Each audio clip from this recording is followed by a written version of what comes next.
क्या भारत का supreme court पथभ्रष्ट हो चुका है, यानी अपने रास्ते से भटक गया है, अपनी जिम्मेदारियां भूल गया है? ये मैं नहीं कह रहा, बल्कि बहुत सारे मामलों में सुप्रीम कोर्ट की कार्रवाइयां इस तरफ इशारा कर रही हैं। खासकर एसआईआर को लेकर अभी कल ही सुप्रीम कोर्ट में चीफ जस्टिस की बेंच ने जैसी जैसी बातें कहा है, जो एक्शन लिया है, उन्हें सुनकर लोकतंत्र को जानने समझने वाला, उससे प्रेम करने वाला कोई भी व्यक्ति भीतर से विचलित हो जाएगा। चीफ जस्टिस की बेंच के एक जज ने लिस्ट से नाम काटने पर ऐसी बात कह दिया जो कल्पना से भी परे है। और तो और खुद चीफ जस्टिस ने पूरे बंगाल राज्य के लिए जो बोला है, उसने कानूनी जानकारों के बीच गंभीर चिंता प्रकट कर दिया है। तो आइए आज जरा हुजूर लोगों को बंगाल का इतिहास हल्का सा याद दिला देते हैं, जिन्होंने कहीं न कहीं बंगाल की अस्मिता को छेड़ने का काम किया है। हो सकता है हलवा पूड़ी के प्रभाव में इतिहास भूल गया हो, वरना बंगाल और बंगालियों के बारे में हुजूर ने जो बोला वो न बोलते। वैसे बंगाल में केचुआ ने एक और जोरदार काम किया है। जी हाँ, जिनका सैकड़ों साल का इतिहास है, जिन्हें देश का बच्चा बच्चा पढ़ता है, और खुद ज्ञानेश कुमार और चीफ जस्टिस सूर्यकांत भी जिनके बारे में पढ़े बिना इस कुर्सी तक नहीं पहुंचे होंगे, उन्हीं के घर वालों का नाम लिस्ट से काट दिया गया है। वो भी एक दो नहीं, बल्कि 150 से ज्यादा लोगों का। जी हाँ, मीर जाफर का नाम तो आपने सुना ही होगा, जो कि बंगाल, बिहार, उड़ीसा के नवाब भी बने थे। उनके घर वालों का नाम भी श्री श्री ज्ञानेश कुमार गुप्ता ने काट दिया, और एक हाई कोर्ट के पूर्व जज तथा औकाफ बोर्ड के मौजूदा अध्यक्ष का नाम भी उड़ा दिया। इन सारी चीजों को देखकर, सुनकर, सुप्रीम कोर्ट की कार्यवाहियों को देखकर तमाम पत्रकार विचलित हैं, चिंता में डूबे हुए हैं कि भारत की न्यायपालिका किस ओर जा रही है। तो आइए एकदम देसी स्टाइल में देखते हैं कि न्यायपालिका पर अमृत इफेक्ट किस लेवल का हो चुका है। क्योंकि बंगाल की मुख्यमंत्री ने तो कह दिया है कि जजों को बंधक बनाने का जो कांड हुआ, इसके पीछे बीजेपी और अन्य राजनीतिक दलों का हाथ है, क्योंकि भाजपा बंगाल में राष्ट्रपति शासन लगाना चाहती है। एकदम तगड़ी वाली चर्चा करेंगे, इसलिए वीडियो को आखिर तक देखिएगा। पहली बार है तो चैनल को सब्सक्राइब करके घंटी बजा दीजिए टन से। हर वीडियो को लाइक और शेयर करना जरूरी होता है। इसके अलावा आप जानते हैं कि हम किसी धन्ना सेठ या राजनीतिक दल के दम पर चलते नहीं, तभी खुलकर आपके मुद्दों पर बात हो पाती है। उन पर बात हो पाती है जिन पर गोदी मीडिया और उनके लपट झंडिस इस जन्म में तो, खासकर अमृत काल में तो बात नहीं कर पाएंगे। इसलिए हमारा काम पसंद आता हो तो इसके QR कोड या फिर मोबाइल नंबर का प्रयोग करते हुए जो भी हो सके आर्थिक सहयोग भेजने का प्रयास जरूर करें। बहुत बहुत धन्यवाद। सबसे पहले तो उन लोगों को आईना दिखाने की जरूरत है जो शायद इतिहास भूल गए हैं और जो समूचे राज्य की अस्मिता को ठेस पहुंचाने वाली बातें बोल रहे हैं। जजों को बंधक बनाए जाने का पूरा मामला क्या था, हमने इस वीडियो में विस्तार से बताया है, और वो भी बताया है जो शायद कहीं और न मिले। इसलिए जाइए ये वाली वीडियो जरूर देखिएगा। कल इस मामले की सुनवाई करते हुए चीफ जस्टिस ने पश्चिम बंगाल के बारे में कहा कि मैंने आज तक इतना राजनीतिक रूप से ध्रुवीकृत राज्य नहीं देखा। यानी इनके अनुसार पश्चिम बंगाल राजनीतिक रूप से पूरी तरह से बंटा हुआ है। आगे हुजूर ने यह भी कहा कि दुर्भाग्य से आपके राज्य में हर व्यक्ति राजनीतिक भाषा बोलता है, यहां तक कि जब अदालत कोई आदेश देती है तो उसके पालन में भी राजनीति झलकती है। हालांकि चीफ जस्टिस शायद यहां भूल गए कि बीजेपी आरएसएस के जमाने में जब अदालत में बैठे जज बीजेपी की भाषा बोलें, राजनीतिक रोटियां सेकें, पहले कुर्सी पर रहते हुए कथित रूप से भाजपा को लाभ पहुंचाएंगे और फिर एक दिन अचानक जजशिप छोड़कर भाजपा के सांसद बन जाएंगे, तो फिर राज्य का क्या होगा? जी हाँ, मैं इन्हीं की बात कर रहा हूं जो कि हाई कोर्ट में जज की नौकरी छोड़ के भाजपा के सांसद बनने चले गए, और जब कुर्सी पर थे यानी जज थे तो आए दिन भाजपा नेताओं से भी ज्यादा टीएमसी सरकार को घेरते थे, उल जलूल बोलते थे। बहरहाल चीफ जस्टिस ने कहा कि दुर्भाग्य से पश्चिम बंगाल में हर व्यक्ति राजनीतिक भाषा बोलता है। वैसे मेरी नजर में किसी राज्य का यदि हर व्यक्ति राजनीतिक भाषा बोलता है तो यह दुर्भाग्य नहीं है बल्कि सौभाग्य है। इसका मतलब है कि राज्य के ज्यादातर लोग राजनीतिक रूप से जागरूक हैं, उन्हें बहुत आसानी से राजनीतिक नेता टोपी नहीं पहना पाएंगे। चीफ जस्टिस जिसे दुर्भाग्य बता रहे हैं, असल में वो गुण हर व्यक्ति के भीतर होना चाहिए, वो सौभाग्य है। राजनीतिक जागरूकता पूरे समाज, पूरे मुल्क के लिए लाभकारी होती है, और आप पश्चिम बंगाल की धरती को, उसके इस गुण को दुर्भाग्य बता रहे हैं। पश्चिम बंगाल के खून में यदि ये गुण न होता तो फिर ये धरती गुलामी के खिलाफ आवाज कैसे उठाती? हम कैसे भूल सकते हैं कि इसी जमीन से धार्मिक सन्यासियों और किसानों ने ब्रिटिश टैक्स के खिलाफ पहला बड़ा विद्रोह किया था, जिसे सन्यासी और फकीर विद्रोह कहा गया, जिसके बारे में बंकिम चंद्र चटर्जी ने आनंद मठ नाम का उपन्यास लिखा। यदि बंगाल के खून में राजनीतिक जागरूकता न होती तो 1859 का नील विद्रोह कैसे होता? बंग भंग विरोधी आंदोलन 1905 कैसे होता? यहीं से तो वंदे मातरम को पहचान मिली, राखी बंधन को पहचान मिली। बंगाल के खून में अगर राजनीतिक जागरूकता न होती तो क्रांतिकारी राष्ट्रवाद की शुरुआत कैसे होती? चटगांव शस्त्रागार छापा 1930 वाला कांड कैसे होता? वो हमला कैसे होता जिसमें क्रांतिकारियों ने अंग्रेजों के हथियार डिपो पर हमला कर दिया और बड़ी चुनौती दी?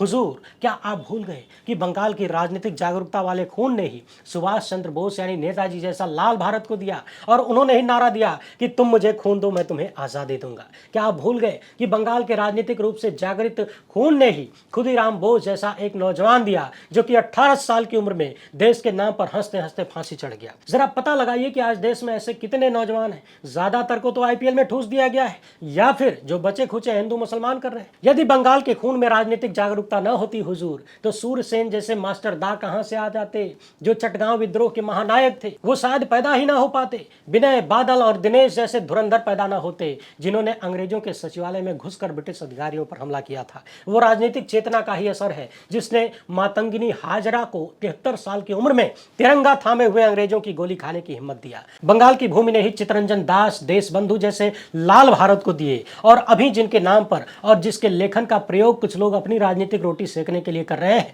वो रविंद्रनाथ टैगोर भी उसी जमीन ने दिया है जहां के लोगों को आप दुर्भाग्य से राजनीतिक भाषा बोलने वाला कह रहे हैं। बंगाल की इसी जमीन ने प्रीति लता बाड़ेदार जैसी महिला क्रांतिकारी को जन्म दिया जो कि चटगांव विद्रोह की नायिका थी।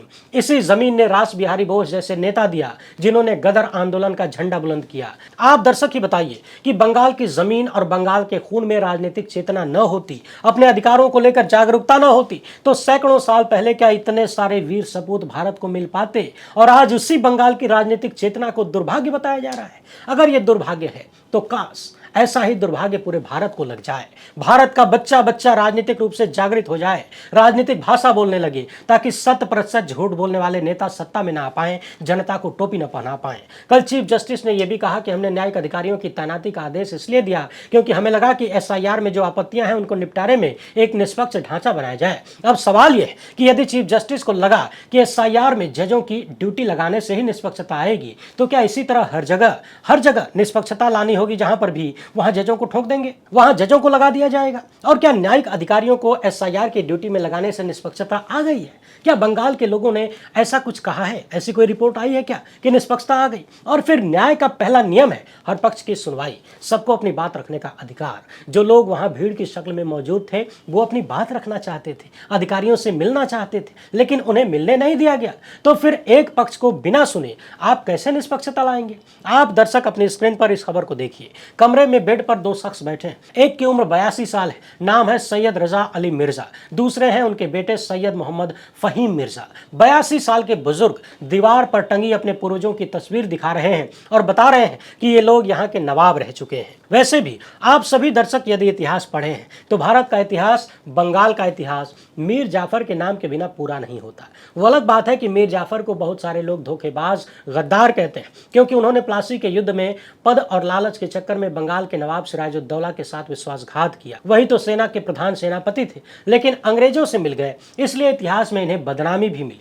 हालांकि जिस लालच में मीर जाफर ने अंग्रेजों का साथ दिया, उसी लालच में यानी पद और धन की लालच में ही आज देश के बड़े बड़े नाम लोटासन करने के लिए तैयार रहते हैं। बड़े बड़े पदों पर बैठे लोग भी अपना जमीर, अपना पद, अपनी साख सब कुछ गिरवी रख देते हैं। लेकिन यहां पर सवाल यह नहीं है कि मीर जाफर ने क्या किया, सवाल यह है कि जिस खानदान का 3 शताब्दी का इतिहास दुनिया जानती है, उस खानदान के लोगों का भी एसआईआर में नाम काट दिया गया।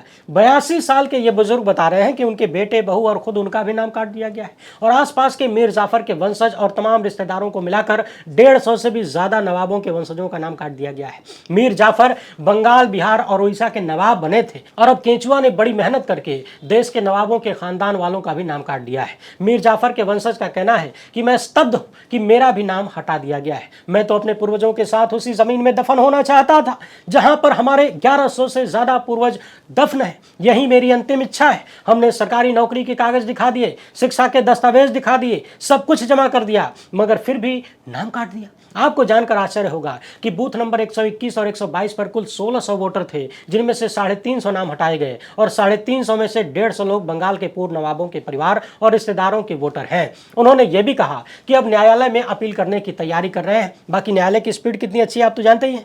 ट्रिब्यूनल अभी पूरी तरह से शुरू हुआ नहीं है, ऑनलाइन सिस्टम दस्तावेज स्वीकार नहीं रहा। इंडियन एक्सप्रेस की रिपोर्ट में यह भी बताया गया है कि इनके पूर्वजों को पूर्वी पाकिस्तान जाने का विकल्प मिला था, यानी जब पाकिस्तान अलग हो रहा था तो इन्हें पाकिस्तान जाने का ऑफर था, लेकिन इन्होंने भारत में रहने का फैसला किया। और अब देखिए, ज्ञानेश कुमार की कृपा से ये लोग अपनी नागरिकता साबित नहीं कर पाए। सारा कागज दिखा दिया, सरकारी सरकारी दस्तावेज दिखा दिए, लेकिन नागरिक नहीं माने गए। दुख प्रकट कर रहे हैं कि हमें मूल अधिकार से वंचित किया जा रहा है। आपको बता दें कि पश्चिम बंगाल में 63 लाख नाम काट दिए गए, जो कि कुल वोटरों का 9% होता है। सोचिए, 9% काट दिया गया और लगभग इतना ही 60 लाख नामों को संदिग्ध या विचाराधीन बताया गया। अकेले मुर्शिदाबाद में 11 लाख, मालदा में 8.25 लाख से ज्यादा, दक्षिण परगना में 5.25 लाख से ज्यादा और उत्तर 24 परगना में 5 लाख से भी ज्यादा नाम पेंडिंग है। अब आप लोग जरा कल्पना करिए कि जिनके इतिहास को देश का बच्चा बच्चा पढ़ चुका है, जिस नाम को सबने सुना है, केंचुआ, उन्हें भी नागरिक नहीं मानता, वोट देने का अधिकार नहीं दे रहा, तो फिर बाकियों का क्या हाल होगा। और तो और भारत के चीफ जस्टिस ऐसा लग रहा है कि खुद ही चुनाव आयोग बन गए हैं, लेकिन शायद उन्होंने भी इस खबर को तरजीह नहीं दिया कि कोलकाता हाईकोर्ट के पूर्व जस्टिस का ही नाम वोटर लिस्ट से हटा दिया गया। और सुनिए, हाईकोर्ट के पूर्व जस्टिस के अलावा ये पश्चिम बंगाल के औकाफ बोर्ड के मौजूदा अध्यक्ष भी हैं। ऐसे ऐसे लोगों का नाम भी काट दिया जा रहा है और संयोग की बात यह है कि वो भी मुसलमान, ये भी मुसलमान। तो सोचिए कि आम जनता का नाम किस किस बहाने काटा जा रहा होगा। क्या सुप्रीम कोर्ट को ये सारी बातें नजर नहीं आ रही हैं? इन पर कोई टिप्पणियां क्यों नहीं होती हैं? और तो और इसकी जांच के लिए कोई एजेंसी क्यों नहीं लगाई जाती? और तो और कल सुप्रीम कोर्ट की इसी बेंच ने कहा कि इस बार के चुनाव में जो वोट नहीं डाल पाएगा, इसका मतलब ये नहीं है कि उसका वोटिंग राइट हमेशा के लिए चला जाएगा। अरे अगली बार वोट डाल देना। ये बात जस्टिस बागची ने कहा।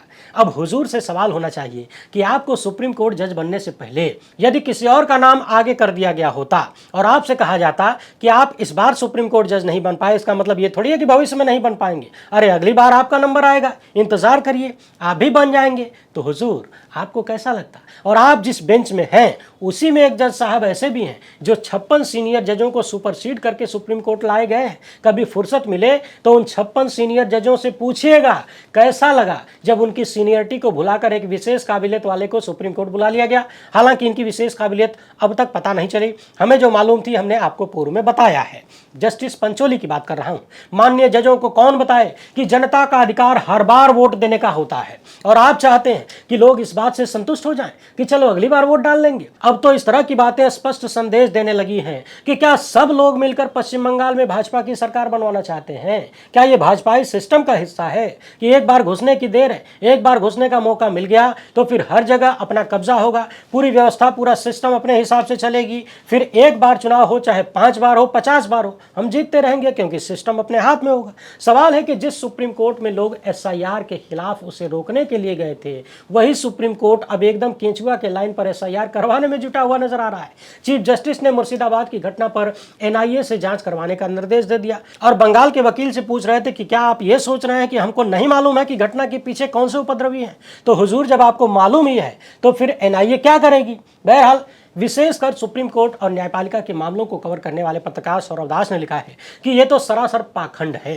अगर सुप्रीम कोर्ट ये मानता है कि अयोग्यता याचिकाओं पर फैसला सुनाते वक्त सदन का अध्यक्ष एक ट्रिब्यूनल बन जाता है और इसलिए उसके न्यायिक आदेशों और अवमानना क्षेत्राधिकार के अधीन है, तो उसी तर्क के आधार पर पश्चिम बंगाल के न्यायिक अधिकारियों को चुनाव पंजीकरण अधिकारी के रूप में कार्य करते समय न्यायिक अधिकारी नहीं माना जाना चाहिए। यानी ये लोग भले ही अपने आप में जज हैं, लेकिन फिलहाल तो ERO के पद पर काम कर रहे हैं ना, और ERO के पद वाला काम करते हुए इनके साथ जो हो रहा है वो किसी जज के खिलाफ कैसे हो सकता है? वो तो ERO के खिलाफ है ना।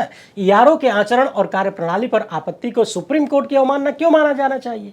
कोर्ट नागरिकों के शांतिपूर्ण विरोध प्रदर्शन के अधिकार को सीमित नहीं कर सकता और यह भी नहीं कह सकता कि जिन अधिकारियों को ERO के पद पर लगाया गया है, यानी जिम्मेदारी दी गई है, उनके खिलाफ विरोध प्रदर्शन करना सुप्रीम कोर्ट की अवमानना है। सौरभ दास लिखते हैं कि चीफ जस्टिस सूर्यकांत की बेंच SIR प्रक्रिया को इस तरह से क्यों संचालित कर रही है, जबकि यह कोर्ट की संवैधानिक जिम्मेदारी भी नहीं है।